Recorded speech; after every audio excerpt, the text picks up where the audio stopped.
All right. So the real key to being successful in the stock market shit, I mean, it's really simple. It's really simple, you know, and it's just, I think we almost have the concept of investing. We know we have to invest money into it, right? The more you invest, the more money you put in, the more money you get out, right?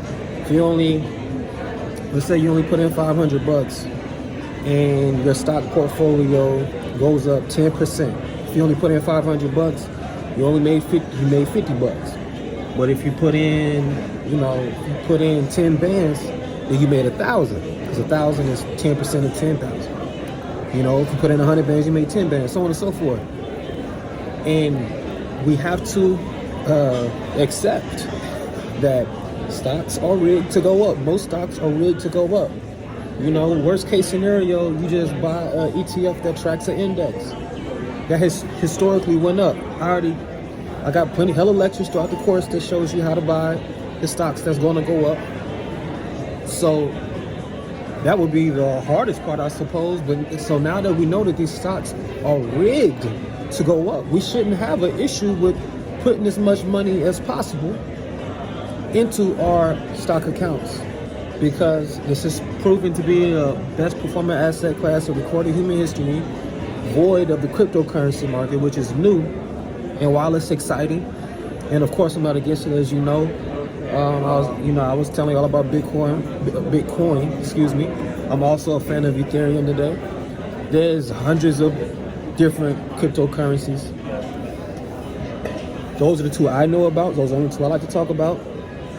And we have to also remember, just because something is a part of something doesn't mean that all of it is good, right? Stocks are good, but all stocks aren't good. Shit, it might even be most stocks are good, I don't know, that are available. Now, most stocks that you know of are probably good, but it still depends, right? So same thing with this cryptocurrency thing, and that may even be subject to being more bullshit just because there's new, scams going on and things of that nature. But, Bitcoin and Ethereum, they hold, even probably Litecoin, they've been around for a while. They want to look for things that stand the test of time. Okay? And once we establish that, we shouldn't have as much reservation to invest more money into it. Now, investing money into it is only half the battle, because you have to invest something else. And this is what we really seem to have an issue with. Not only do we invest our money into our stock portfolios, we have to invest our time into our stock portfolios, which basically just means you have to be patient and wait. We're not checking on it every other day, selling it as soon as it goes up a little bit. You know what I'm saying? We have to chill and let it do what it do. People that you do know about who I have mentored, and they have grown their account to 6 figures, that did not happen overnight. It didn't happen in 1 year. It took a few years. First of all, that's not even easy to do. That shows the power of investing. That shows, I would like to think that shows I know what I'm talking about, because the S&P 500 index returns 8% on average year over year. About 9-10% when we account for dividends and things like that. So we'll say 10% every year. That means it doubles roughly every 7 years. Your stock account should double every 7 years at a 9 to 10% annual return rate, which is what the overall stock market does. So if I'm able to take somebody who had a total of, and I don't want to put their business out, but basically I've 10x their return. For every dollar they put in, they got 10x back, and it hasn't even been, still to this day, it haven't been 7 years yet. We only on like year 5, and they have just about 10x, about 8-9x their account. So we have doubled it 1, 2, 3, 4 times. We doubled it 3 or 4 times inside of 7 years, as opposed to doubling every 7 years, which even doubling every 7 years is great. You know what I'm saying? Like, even if it only doubled every 7 years, that's crazy. You ain't gonna get returns like that nowhere else. Except, like I said, maybe the cryptocurrency market, if we know what we're doing over there. But I don't like to think of the cryptocurrency market as an investment place, because we're talking about it's cryptocurrency. I don't want to make this a cryptocurrency video. but it's money and the time. That's the part that we tend to forget. You understand? I don't know what this noise is. I'm out here at this food court. Sean just ate. Getting ready to go, but I wanted to make this quick video before I left. You know, just like as a reminder. You know, we so anxious, we so impatient, and I know a lot of that comes from stress. So, you know, any news come out, the price move a lot in either direction, we want to sell. You know, if it goes up a lot, we want to sell to protect our profits. If it go down a lot, we want to sell to bleed the losses. We know that both of these behaviors cannot be true.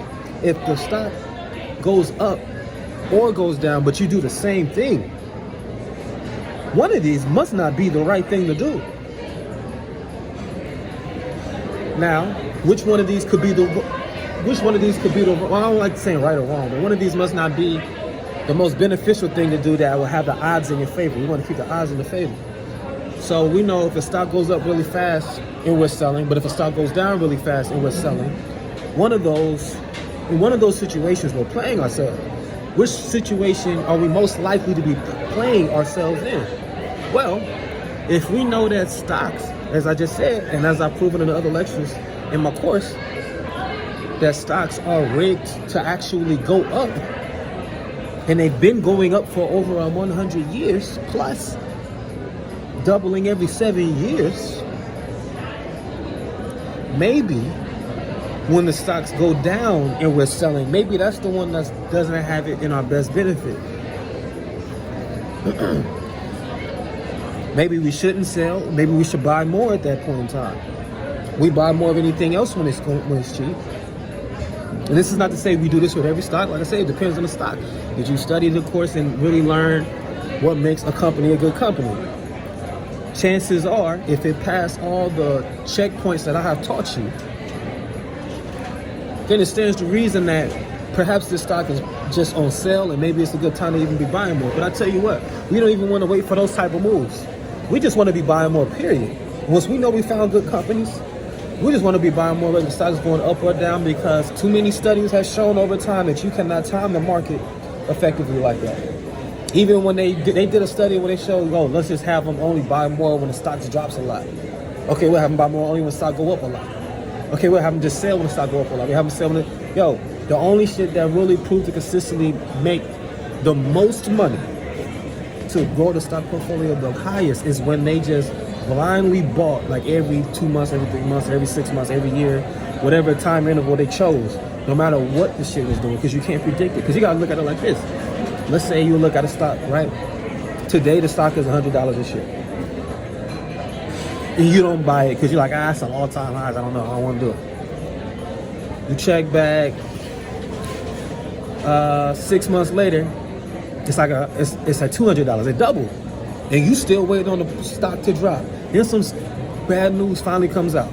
And maybe it's temporary. Maybe it's still going to go up. So it drops. And what does it drop? It drops 10% in one day. So it goes from $200 to $180 because 10% of 200 is 20. So it loses $20 in one day. Oh, this is my opportunity. So now you buy the stock for $180 because it just had a 10% drop. But you was better off buying the stock at its all-time highs when it was $100, because 100 is less than 180. You bought it for $80 more than what you could have got it at had you had just bought it, period, instead of waiting on it to drop. Because it could drop after it goes up a whole lot. Anyway, you don't know when it's going to drop. When you know something is good, you just go. You don't know when. I'll wait for it to come down. If you know if it's a good stock, what makes you think it's going to go down? If you know or have reason to believe, good reason to believe it is a good company, why would you even expect it to go down? You should only expect to go up. It says you should only expect it to go up. Of course, fluctuating. Then you should be getting your hands on it ASAP, as much as you can. As a matter of fact, waiting on it to go down, and you see it goes down, and maybe if it goes down more than you thought, that's reason to say, hold on, is this a good company like I thought? Let me double check. You know what I'm saying? Good companies don't just be falling willy-nilly. I mean, like I say, everything fluctuates, but we can't just assume that a price of a company is going to fall just so you can buy it at a better price. That's not how this world works. You just got to get it while the getting's good. And like I say, it's silly to think that it will fall if you think it's good. So, y'all think I'll conclude the video in, man. If you don't want to fail, y'all check out the next one.